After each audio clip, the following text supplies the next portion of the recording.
আল্লাহর নবী হযরত ইয়াকুব আলাইহিস সালামের বিস্তারিত জীবনী। अच्छा ইয়েস। चलिए शुरू करते हैं। ইয়াকুব নামের অর্থ হলো অনুসরণকারী।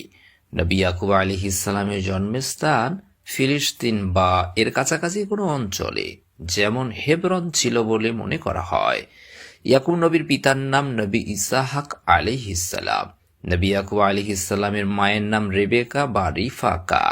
ইয়াকুব নবীর দাদুর নাম নবী ইব্রাহিম খলিলুল্লাহ আলাইহিস সালাম। ইয়াকুব নবীর অপর নাম ছিল ইসরাইল, যার অর্থ আল্লাহর দাস। নবী ইয়াকুব আলাইহিস সালামরা ছিলেন দুই ভাই।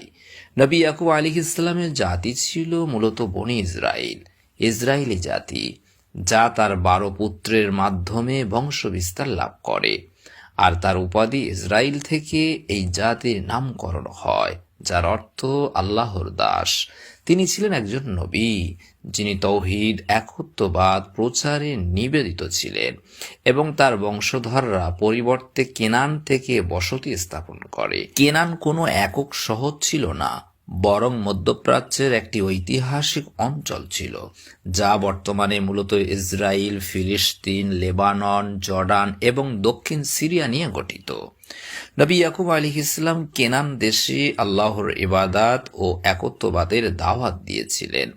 ইউসুফ আলাইহিস সালামের বিচ্ছেদে তার সবরে জামিল, উত্তম ধৈর্য ছিল তার জীবনের এক গুরুত্বপূর্ণ অধ্যায়, যা কোরআনে বর্ণিত হয়েছে, এবং তার জীবনে ধৈর্য ও আল্লাহর প্রতি অবিচল বিশ্বাসের এক উজ্জ্বল দৃষ্টান্ত স্থাপন করেছিলেন।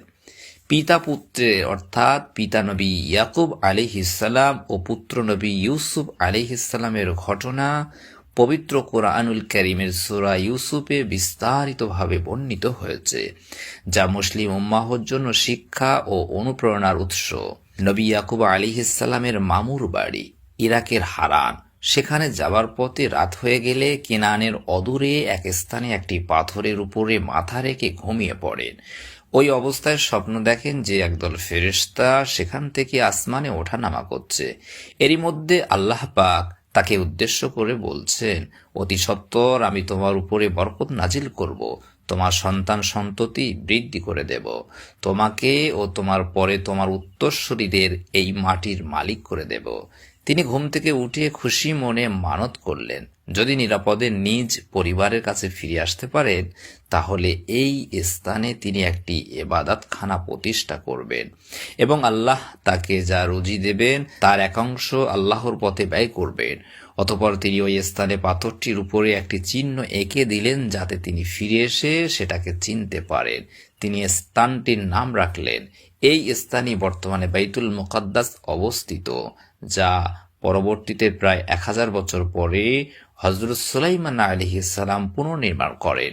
মূলত এটিই ছিল বাইতুল মুকাদ্দাসের মূল ভিত্তিভূমি, যা কাবা গৃহে 40 বছর পরে ফেরেশতাদের দ্বারা কিংবা আদম আলাইহিস সালামের পুত্রের হাতে কিংবা ইসাহাক আলাইহিস সালাম কর্তৃক নির্মিত হয়।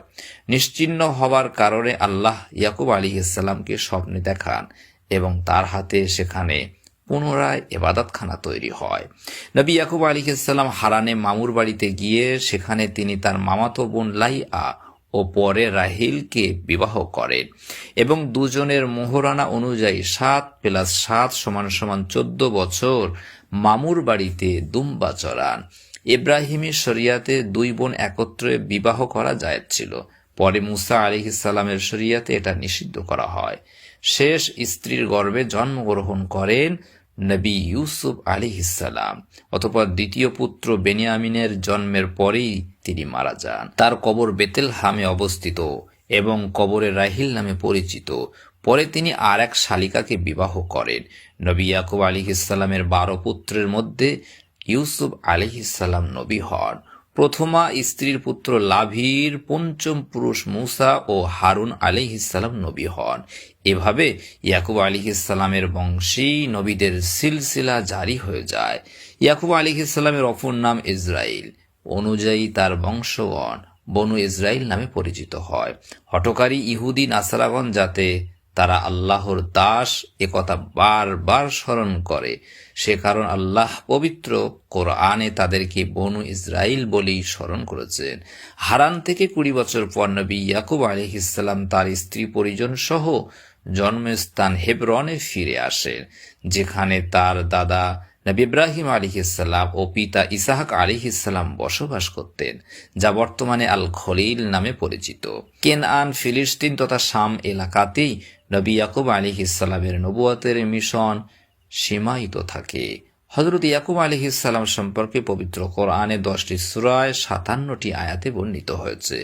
নবী ইয়াকুব আলাইহিসসালাম মিশরে ইন্তেকাল করেন, যেখানে তিনি তার পুত্র ইউসুফ আলাইহিসসালামের তত্ত্বাবধানে কয়েক বছর অতিবাহিত করেন।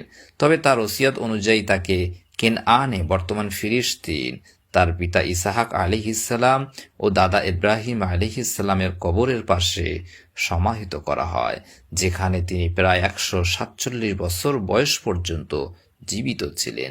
ইন্তেকালের আগে তিনি তার সন্তানদের এক আল্লাহর ইবাদত করার এবং ইব্রাহিম আলাইহিসসালামের দ্বীন ইসলাম মেনে চলার জন্য দৃঢ়ভাবে নির্দেশ দিয়েছিলেন।